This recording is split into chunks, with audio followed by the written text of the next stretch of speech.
안녕하세요. 10년 전 제게는 누가 봐도 예쁘다고 칭찬할 만큼의 미모가 뛰어난 와이프가 있었습니다. 그때 당시에 저와 아내는 30대 초반의 동갑 부부였었고 초등학교를 다니는 외동딸 아이 하나가 있었습니다. 저와 아내가 처음 만나게 된 건 남들처럼 특별할 건 없었습니다. 그 당시 아내는 제가 다니는 회사에가 위치해 있는 더 좋은 회사에서 근무하던 직원이었고 회사 간의 업무 파트너 담당자들이었기에 매주 몇 번씩 마주치게 되었었죠. 그러다 그녀의 미모와 능력에 점차 빠져들게 되었습니다. 저는 전문대를 나왔고 집사람은 명문대를 나왔었고 얼굴은 연예인 중에 김사랑을 닮아서 세련미가 넘쳤고 몸매도 좋았습니다. 그리고 말도 사근사근하게 잘하고 상냥해서 누구나 반할 만한 그런 여자였었죠. 솔직히 그에 비해 저는 다른 사람들과 다를 바 없는 평범한 남자였었고 아내는 미모면 미모 학벌이면 학벌 그리고 저보다 뛰어난 스펙까지 뭐 하나 꿀릴 게 없었죠. 그래서 그런지 처음에는 상냥하게 말을 건네던 여자였는데 제가 관심을 보이자 그때부터는 전과 다르게 저를 깔보는 듯한 행동과 말을 서슴지 않더라고요. 그래도 그때는 왜 그랬는지 그런 취급이 아무렇지가 않았습니다. 왜냐하면 그녀를 너무나도 사랑했었기에 그런 상처보다도 그녀를 바라보는 행복이 더 컸기 때문이었죠. 아무튼 저는 계속해서 관심을 표현하면서 선물 공세를 하기 시작했고 어느샌가 그녀도 제 마음을 알아줬는지 행동이 변하기 시작했던 시점이 있었습니다. 그런데 사실 그 행동조차도 저를 사랑해서 변했던 행동은 아니었더군요.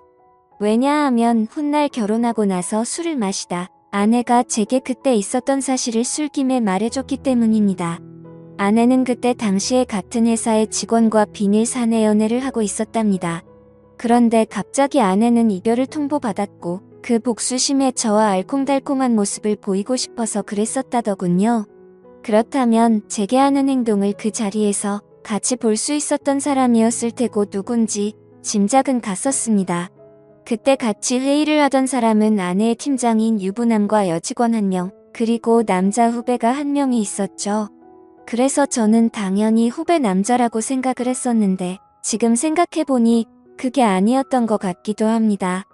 아무튼 그때 당시에는 자세한 내막을 알지 못한 저는 그녀의 관심이 행복하기만 했었고 그녀도 저와 같은 마음이라고 확신이 들어서 고백을 하였고 연애를 시작하게 되었습니다. 하지만 저 혼자만의 일방적인 마음으로 시작한 연애는 힘든 시련들이 셀 수 없이 많았습니다. 그녀는 친구들과 술을 마시거나 회식을 하는 날이면 어김없이 연락 두절은 기본이었고 제가 상처를 받든 말든 남자 사람 친구와 둘이서 술을 마신다고 아무렇지 않게 말을 하더라고요. 이미 콩깍지가 제대로 씌워져서 아내의 잘못된 모습들을 모두 다 이해하고 넘어갔던 것 같습니다. 그러다 결국 제가 너무 큰 상처를 받게 되고 그녀와 이별을 선택하게 된 사연이 있습니다. 그때 당시 여자친구는 자주 술을 마시던 남자 사람 친구와 둘이서 여행을 간다고 하더군요. 여자친구는 그 친구와는 어릴 때부터 동성 친구처럼 지내는 사이라서 걱정할 거 없다고는 하는데 아무리 제가 여자친구를 좋아해서 쩔쩔매는 입장이라고 하더라도 이건 아니지 않나요? 그래서 그동안 참아오던 모든 게 터져버렸고 분노가 한번 시작하니 도저히 걷잡을 수 없었습니다. 저는 단도직입적으로 말했죠. 만약 그 남자와 둘이서 여행을 간다면 나와는 끝이라고 말이죠. 하지만 여자친구는 그러거나 말거나 관심도 없다는 듯이 네 마음대로 하라고 하고는 여행을 가버리더군요. 그런 모습에 그동안 내가 정말 연애를 잘못하고 살았구나라는 걸 많이 깨달았고 힘든 아픔을 겪고 있었습니다. 그렇게 2달 정도가 지난 어느 새벽에 여자친구에게서 연락이 오더라고요. 저는 제 나름대로 많은 정리를 했다고 생각을 했음에도 그녀의 번호로 전화가 오니 심장은 미친 듯이 두근거렸고 솔직히 말해서 기분이 나쁘지가 않고 반갑고 좋았었습니다. 곧바로 그녀의 전화를 받아보니 우는 목소리로 제게 사과를 하더군요. 그동안 자신에게 잘해주던 걸 너무 몰랐답니다. 그런데 헤어지고 나니까 자신도 저를 너무 사랑했다는 걸 깨달았고 용서를 해달라고 하더라고요. 그리고 그때 했던 선택은 자신도 후회한다며 다시는 그런 말도 안 되는 짓 하지 않겠다고 했죠. 솔직히 고민이 잠깐 동안 되기는 했지만 그녀의 말을 진심으로 믿고 싶었습니다. 그래서 그녀의 용서를 받아주었고 결국 연애를 다시 시작하게 되었죠. 그날 이후로는 다른 평범한 연인들처럼 그녀도 제게 헌신을 다해주더군요. 달라진 모습에 저는 하루하루가 행복했었고 제 선택에 후회가 없었습니다. 그렇게 행복한 연애를 하던 중 한 달 정도가 지난 뒤에 아내는 제게 말했습니다. 아무래도 아이를 가진 것 같다고 해서 병원에 가봤는데 임신한 지 3개월이 되었답니다. 그 이야기를 듣고 나서 심장이 덜컹하더군요. 솔직히 기분이 좋아야 정상인데 뭔가 석연치 않은 기분이 들었기 때문입니다. 3개월 전이면 아내가 남자 사람 친구와 여행을 갔을 시기와 겹쳤기 때문이었죠. 그래서 저는 더 이상 의심하고 싶지도 않았고 직설적으로 물어봤습니다. 혹시 그 남자랑 여행 가서 별일이 없었던 거 맞냐고 했죠. 그러자 여자친구는 불같이 화를 내면서 무슨 그따위 생각을 하냐고 하더라고요. 정말 그 친구와는 동성 친구처럼 지내는 사이라서 아무 일도 없었답니다. 그리고 정의심이 되면 나중에 아기 낳아서 유전자 검사를 해도 된다고 하면서 괜히 책임지기 싫으니까 핑계대는 거 아니냐면서 오히려 저를 몰아붙이더라고요. 그래서 일단 당장은 아내의 당당한 태도에 제가 너무 의심만 가지고 기분 나쁜 소리를 한 건 아닌가 싶어서 사과를 했고 결국 아내와 저는 아이를 낳기로 결심을 하고 서둘러서 결혼을 했습니다. 신혼집은 걱정이 없었고 아내도 그걸 잘 알고 있었습니다. 그때 당시에는 부모님께서 하시던 자영업이 잘 되고 있었기 때문에 모아둔 재산이 제법 많았었기 때문이었죠. 그래서 신혼집을 서울 한복판에서 대출 없이 자가로 시작했습니다. 그때는 정말 남들 부러울 거 하나 없었고 진짜 세상이 모두 다 제 것만 같았습니다. 결혼을 하고 나서 집사람은 곧바로 다니던 회사를 그만두고 딸 아이를 출산하게 되었죠. 그리고 아내와의 합의하에 딸아이와 저의 유전자 검사를 해봤는데 제 친자식이 맞더라고요.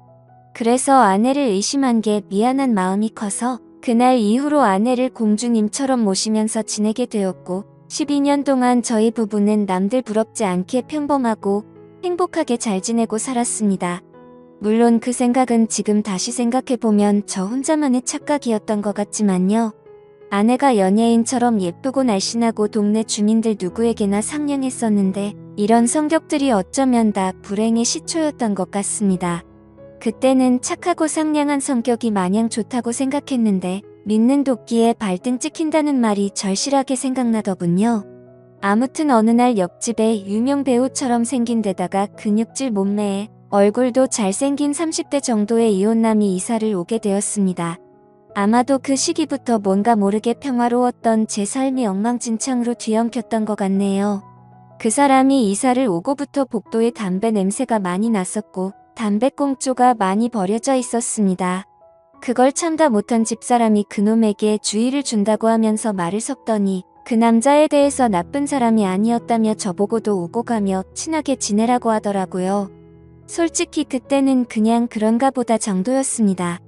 하지만 아내는 저와 이야기를 할 때 자신도 모르게 매번 옆집 아저씨가 이랬다 저랬다라고 하면서 언제부턴가 옆집에 사는 이혼남의 이야기를 과하다 싶을 정도로 많이 하더라고요.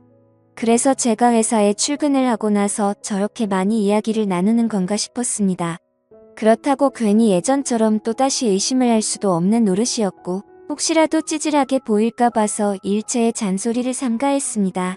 결혼 전에도 딸아이가 제 아이가 아니라고 의심했던 미안함이 너무 컸었기에 사랑하는 아내를 믿을 수밖에 없다고 생각을 했고 그때까지만 해도 다른 생각은 딱히 하지 못했습니다.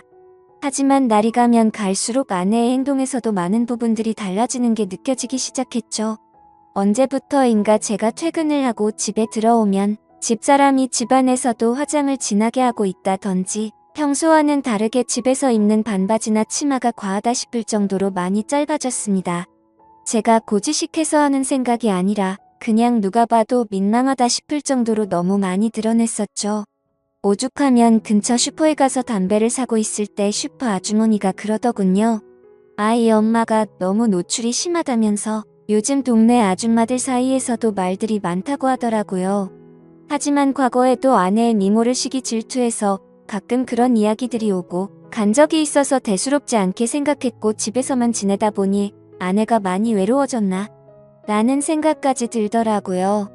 그렇게 아내를 믿으면서 평소와 다름없이 지내던 어느 날이었습니다. 외근을 다녀오고 나서 평소보다 일찍 퇴근하고 집으로 들어갔는데 아내가 샤워를 하고 있더라고요.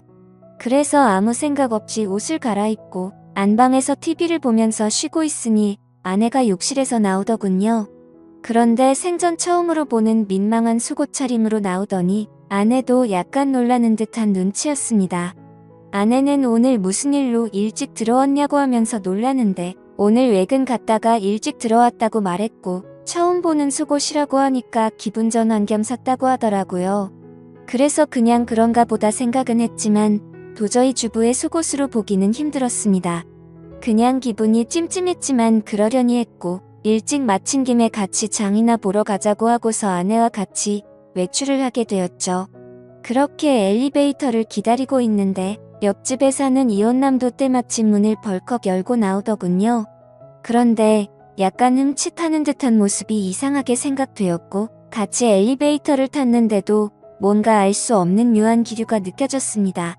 평소에 친하게 지낸다던 아내와 이웃집 남자가 이야기도 잘 섞지 않았고 옆집 남자는 저와 인사를 하면서도 제 눈을 똑바로 쳐다보지를 못하더군요. 예전에도 이런 모습들이 보였기 때문에 단지 성격이 좀 소극적이거나 수줍음이 많은가 보다 생각했었고 그저 내성적인 사람이려니 생각했었습니다. 그런데 갑자기 저런 모습이 저에게만 그런 건가 싶은 생각이 들었죠. 그래서 마트를 가는 동안 아내에게 물어봤습니다.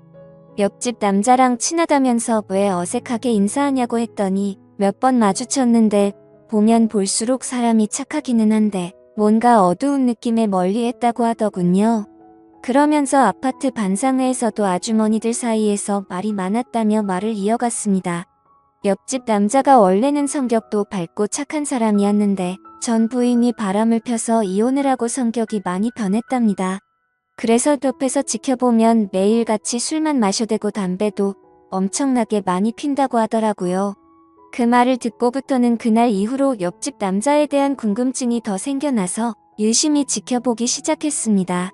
술과 담배를 많이 한다는 건 잘 알 것 같은데 그런 걸 제외하고는 특별한 문제들은 없어 보이더군요. 옆집 남자는 주말이면 어김없이 교회도 빠지지 않고 혼자서 잘 나가더군요. 단정히 성경책 들고 예배 가는 모습이 인상이 깊었고 그런 모습들이 어두워 보인다거나 다른 생각은 할 수가 없었죠. 그냥 누가 보더라도 겉보기에는 정말로 절대 문제가 있는 사람 같아 보이진 않았습니다. 그리고 눈을 잘 마주치지 못할 뿐 제가 보기에는 인사도 잘해서 친절하고 예의가 바른 사람으로 보였고 제가 직접 지켜본 옆집 남자는 아내가 말했던 모습과는 전혀 달랐기에 의심이 싹트기 시작했습니다. 솔직히 말해서 제 아내가 유부녀라고는 하지만 매일 같이 운동을 다니면서 관리를 잘해서 아이를 출산하기 전처럼 몸매도 좋았고 피부 관리도 항상 잘해왔기에 20대 중반으로 밖에 보이지가 않았죠. 그래서 길을 가다가도 남자들이 10명 중에 5명은 다시 쳐다볼 정도로 훌륭했었기에 옆집 사는 남자도 충분히 관심을 가지고서 저 몰래 들이대지 않았을까 싶었습니다. 그리고 그때부터는 별의별 생각이 다 들더라고요. 외근하고 일찍 들어간 날도 아내가 굳이 그 시간에 샤워를 하고 있었던 것도 수상했고 왜 그때 때마침 옆집 남자는 외출을 했으며 서로가 어색해했던 이유가 뭘까 이런 생각이 들었죠. 사실은 아내는 그 남자를 만나기 위해서 샤워를 했고 둘이서 만나려고 했는데 제가 있어서 둘 다 놀라서 그런 상황이 벌어진 게 아닌가 이런 생각이 들었습니다. 심지어 그날 마트에 다녀오고 나서도 잠들기 전 낮에 봤던 아내의 모습이 아른거려서 다가갔더니 아내는 이 핑계 저 핑계를 대면서 저를 피했던 모습이 기억났습니다. 절대 2번 다시는 아내를 의심하지 않는다고 맹세하고 지키려고 애써봤지만 의심이 싹을 트기 시작하니 걷잡을 수 없이 커져가더군요. 아내가 입고 있는 의상들도 예전에는 그러려니 했었는데 이제는 옆집 남자한테 잘 보이려고 저 따위로 입은 건가? 라는 생각이 들기 시작했고 회사에서 일을 하고 있을 때도 지금쯤 아내가 바람을 피우고 있는 건 아닌가라는 생각에 일도 제대로 손에 잡히지가 않았습니다. 하지만 뭔가 의심이 되긴 했지만 예전처럼 아무런 증거도 없이 따질 수도 없었고 솔직히 말해서 이 모든 일들이 제 추측일 뿐 결정적인 사건이 없었기에 제가 착각을 하는 거라고 위안을 삼았습니다. 심지어 일이 걷잡을 수 없이 터져버리고 나면 지금의 이 행복한 가정이 깨지지 않을까 걱정도 되더라고요. 오죽하면 만약 아내가 바람을 피운 게 맞다고 하더라도 살다 보면 집사람도 사람이니까 잠시 한눈을 팔 수도 있고 봄바람에 그러려니 하고 빨리 제자리로 돌아오기만을 바랄 정도였죠. 하지만 아무리 제 자신에게 주문을 걸듯이 편하게 생각하려고 해도 자꾸 이상한 기분은 지워지는 게 아니라 점점 더 커져갔고 더러운 기분은 머릿속을 떠나지를 않았습니다. 그래서 결국 오랜만에 만난 친구들과의 술자리에서도 제 표정이 어두워 있으니 친구들은 지표하게 제게 무슨 일인지 물어보게 되었고 너무 답답한 나머지 어쩔 수 없이 제 고민을 털어놓게 됐습니다.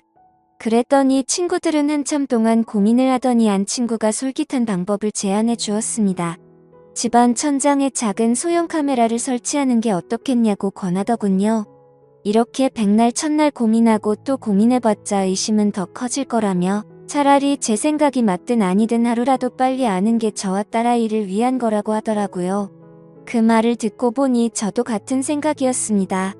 예전에 딸아이의 친자 검사를 할 때도 의심을 하던 시기가 너무 힘들었었고 막상 검사를 할 때는 덤덤했었고 제 친자식이라는 결과가 나오니 더 행복해졌던 전례가 있었기 때문이었죠. 아내를 또다시 의심해서 미안하지만 만약 아니라면 평생 동안 헌신하겠다는 생각으로 아내가 운동을 나가고 집이 비어있는 시간에 작은 소형 카메라를 설치하게 되었습니다. 지금부터 세상에 이런 일이 또 있을까 싶은 반전 드라마가 시작됩니다. 저는 저보다 덩치도 좋고 근육질의 탄탄한 몸을 지닌 옆집 남자를 가만두지 않으려고 혼자서 온갖 상상을 했고 혹시라도 벌어질 위기 상황에 대처할 모든 만반의 준비를 하고 마음을 가다듬었습니다. 혹시라도 제가 예상했던 대로 아내와의 불륜이 확인되면 그냥 주먹 다툼을 하고서 징역이라도 가겠다고 각오까지 했을 정도였죠.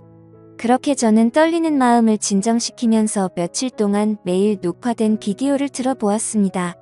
태어나서 처음으로 겪은 감정이었는데 정말 세상 지옥이 따로 없더군요. 저희 집으로 어떤 허우대 멀쩡한 남자가 우리 집에 들어오더군요. 그때부터는 설마 했던 마음이 확신으로 바뀌었고 손이 정신없이 떨렸습니다. 아무튼 집사람과 그 남자와 너무나도 자연스러워 보이더군요. 결국 최악의 상황들이 벌어졌고 제 믿음에 대한 대가는 배신으로 돌아오고 말았던 거죠. 그동안 왜 집사람이 그동안 그런 행동들과 지나친 의상들을 입었는지 그제서야 모든 이유를 알 것 같았습니다. 그러다가 남자가 카메라 쪽으로 뒤돌아 서게 되면서 그 정체를 알게 되었죠. 저는 당연히 옆집 남자겠거니 생각하면서 얼굴을 유심히 들여다보고 있는데 깜짝 놀라서 소리를 지를 뻔했습니다. 제가 예상하던 옆집 남자가 아니라 아랫집에 사는 제 딸아이의 친구 아빠더군요. 그 남자의 딸과 제 딸아이가 같은 학교를 다니는 친구라서 부모들끼리도 잘 알고 친한 사이였습니다. 그래서 그런지 이런 말도 안 되는 짓거리를 하고 있었다라는 게 너무 현실감도 없었고 이해도 되지 않더라고요. 아랫집 남자는 나이가 많고 얼굴도 못생겼을 뿐더러 고지식한 선비마냥 점 자는 사람이었기에 정말 상상조차 못했었습니다. 그때부터는 도저히 제정신으로 버틸 수가 없겠더군요. 그 아랫집 남자는 외적으로나 다른 건 볼품이 없더라도 학력도 좋고 직장도 좋은 소위 엘리트라는 사람이었습니다. 그때 문득 그런 기억이 떠오르더군요. 언제 한번 그 집 부부랑 같이 식사를 하던 자리였는데 왠지 모르게 집사람이 평소와 다르게 잘 웃고 기분 좋게 보내더니 집에 돌아와서는 자기가 아랫집 남자랑 코드가 잘 맞는다며 그런 헛소리를 주절거리더군요. 솔직히 제가 아랫집 남자를 무시했어서 그랬던 건지 그 말이 전혀 기분이 나쁘지 않았고 그냥 그런가 보다 하고 흘렸던 거죠. 지나고 나서 생각해보니 그때부터 이미 눈이 맞았던 걸 눈치챘어야 했던 건데 제가 너무 한심스럽고 원망스러웠습니다. 저는 너무 열이 받아서 지금까지 벌어진 모든 사실을 인터넷에 올려서 이것들을 온천하에 알리고 싶었고 두 번 다시는 세상에 차마 얼굴도 못 들고 살게 만들고 싶었는데 차마 딸아이 때문에 도저히 그렇게는 못하겠더군요. 그러면 차라리 평생 죄책감을 갖고 살아갈 수 있게 내가 잘못되는 게 그게 최고의 복수겠거니 생각하고 옥상을 2번이나 올라갔다 내려왔다를 반복했지만 도저히 겁이 나고 용기가 나지 않아서 집으로 돌아왔습니다. 세상에서 가장 큰 분노가 생겼는데도 불구하고 어떤 복수를 하는 것조차 쉽지 않다라는 걸 처음으로 깨달았던 것 같네요. 결국에 어떻게 할지 한참 동안 고민을 하다가 집사람의 부모님에게 이 모든 사실을 알려야겠다고 생각을 했습니다. 곧바로 근처에 살고 있는 저희 누나에게 연락을 해서 저녁에 딸아이 좀 데려가서 맡아달라고 부탁을 했고 그날 저녁 장인어른과 장모님을 저희 집으로 모셔왔습니다. 갑작스러운 상황에 무슨 일인지 물어보셨지만 제 어두운 표정과 침묵의 낌새를 느끼셨는지 조용히 저를 따라와 주시더군요. 그리고서는 집에 도착해서 지금까지 벌어진 일에 대해서 말씀드릴 게 있다고 했고 빠짐없이 전부 설명을 해줬습니다. 만약 두 분께서 원하신다면 증거 영상도 있으니 원하시면 보여드린다고 말씀을 드렸죠. 그러자 두 분은 서로 대화를 나누셨고 보고 싶다고 하시더라고요. 그래서 저는 아무 말 없이 녹화된 영상을 틀어드렸습니다. 장인어른과 장모님은 결혼 전부터 연애 시절에도 저를 굉장히 싫어했었고 엄청난 무시를 하던 분들입니다. 물론 당신네들 딸이 좋은 대학교 나와서 좋은 회사를 다니고 있는데 제가 성에 찰 수는 없었겠죠. 하지만 차마 입에 올릴 수 없는 말까지 서슴지 않게 하면서 무시하던 장인과 장모였는데 표정이 정말 가관이더라고요. 영상을 보시던 장모님은 울음을 터뜨려 버렸고 장인어른은 아무 말 없이 줄담배만 피우더군요. 그렇게 이야기를 마치고 난 뒤에 장인 장모는 집으로 가셨고 몇 시간 뒤 집사람이 정신 나간 사람처럼 문을 열고 들어와서는 문이 부서질 듯이 문을 닫고서는 들어오더군요. 아내는 지금 제정신이냐고 적반하장으로 나왔습니다. 네가 뭔데 나에게 있던 일을 자기 부모에게 말도 없이 말했냐며 욕을 하기 시작하더라고요. 그냥 이혼하면 쉽게 끝날 문제인데 이를 왜 키우냐고 하면서 이혼하자고 발악을 하면서 대들더군요. 그 모습을 보니 너무나도 허탈했고 슬퍼서 오히려 제가 눈물이 다 났습니다. 저에게 미안하다고 한마디만 했었더라도 많은 게 달라졌을지도 모릅니다. 차라리 거짓말이라도 하면서 울고불고 빌었더라면, 다시는 안 그러겠다고 매달렸다면 아마도 저는 용서했을지도 모릅니다. 그때는 제 목숨보다 소중했고 제 모든 걸 줘도 아깝지 않아서 정말 소중하고 과분했던 집사람이었죠. 그만큼이나 저는 진짜 많이 아내를 사랑했었습니다. 너무 화가 났지만 차마 집사람을 건드릴 수는 없었기에 저는 그냥 바닥에 뒹굴면서 서럽게 통곡을 했습니다. 결국 집사람과는 이혼을 하기로 했고 아내에게 귀책 사유가 있었기에 딸아이는 제가 맡기로 했습니다. 그리고 아랫집 그 정신나간 유부남도 이 모든 사실이 드러나자 그 유부남의 아내가 회사에서 한바탕 난리를 치는 바람에 불명예 퇴직을 당하게 되었고 결국에는 이혼까지 당했다고 하더군요. 그리고 당장은 집에서 아이를 키울 사람이 없었기에 독신으로 지내고 있던 누나가 저희 집으로 들어와서 딸아이를 잘 키워줬습니다. 가진 거라고는 집 하나 딸랑 있었는데 그 집을 팔고 싶지는 않았습니다. 당장 팔면 너무 막심한 손해였을 뿐더러 온전히 제 딸아이에게 물려주고 싶었기 때문이죠. 그래서 저는 제 딸아이에게 모든 걸 다 해주고 싶어서 정말 열심히 살았습니다. 나름대로 수입이 적지는 않았던 덕분도 있었고 제가 열심히 하는 만큼 수익은 더 늘어났기에 항상 추가 근무를 지원해서 했고 일 없는 날에는 대리기사도 뛰면서 정말 열심히 살았습니다. 제가 부족해서 엄마 없이 키운 죄를 물질적으로 풍족하게 해서라도 딸아이에게 모든 걸 보상해주고 싶었죠. 저는 5년째 낡은 구두를 고쳐가며 신어도 제 딸의 옷과 신발은 꼭 유명 메이커로 사서 입히고 신겼습니다. 딸이 원하면 유학도 보내주고 원하는 건 다 해주고 싶었고 시집갈 때도 진짜 잘해주리라고 마음먹고 악착같이 일만 했습니다. 그래서 일주일에 5번 넘게 마시던 술도 안 마시게 되었고 담배도 끊었습니다. 하루에 15시간씩 고된 일을 하고 집에 들어와서 공주님처럼 곤히 자고 있는 제 딸을 보면 신기하게도 그날 있었던 모든 피곤함과 스트레스가 모조리 사라지는 기분이 들더군요. 딸 아이가 엄마가 없는데도 불구하고 큰 말썽도 안 부리고 건강하게 잘 커줘서 고마웠습니다. 쌓여가는 딸의 시집 미천 통장 잔고가 쌓여가는 걸 보면서 제 인생도 제자리를 찾아가는 기분이었죠. 그러다 딸 아이가 초등학교를 졸업하고 중학교 들어갈 때쯤 저에게 중매가 들어왔습니다. 여자가 얼굴도 참하고 통통하고 다 좋은데 약간씩 다리를 절더라고요. 공부도 많이 하지 못했고 집안에 돈을 보태주느라 모은 돈도 500만 원 정도밖에 없다고 했습니다. 허우대 멀쩡해서 예쁜 몸 자랑하느라 이 남자 저 남자한테 눈 흠면서 사는 여자보다는 낫다고 생각들더군요. 다리를 절어도 마음을 저는 것보다 제대로 정신 박힌 여자가 훨씬 더 낫겠지라고 생각을 했습니다. 저희는 그렇게 중매로 만나서 서로가 점점 호감을 쌓아가게 되었고 결국에는 따로 식은 올리지 않고 혼인신고만 하게 됐습니다. 그 이후로 저와 아내는 살림을 합치게 되었고 바로 그 다음 해에 아들을 갖고서 낳게 되었습니다. 지금의 제 아내는 처절하고 아팠던 지옥 같은 제 과거를 보상해주는 하늘에서 내려준 천사 같은 복덩어리였습니다. 아내는 빈손으로 결혼해서 미안하다며 늘 미안하다는 말을 입에 담고 살았고 제가 그렇게 말렸는데도 불구하고 살림에 도움이 되고 싶다면서 동네 마트에서 다리를 절면서도 알바를 하더군요.